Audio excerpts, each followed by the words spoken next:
হযরতে জাকারিয়া আলাইহিস সালাম বুড়া হয়ে গেছেন, সন্তান নাই, একটাও নাই। তিনি আল্লাহর কাছে ফরিয়াদ করলেন, আল্লাহ আমি একদম বেওয়ারিস হয়ে যাব মরিয়া, তুমি আমাকে একটা সন্তান দিও।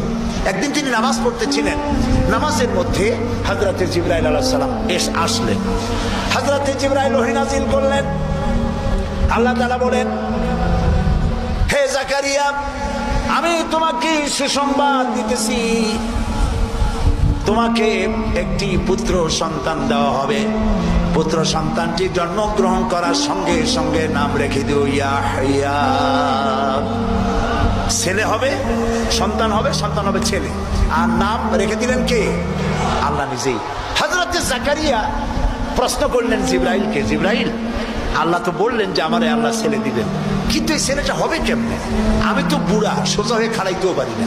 আমার বউ হলো বুড়ি, আকিল, বন্ধা, বাঁচা, জিন্দিগিতে বাচ্চা হয় না।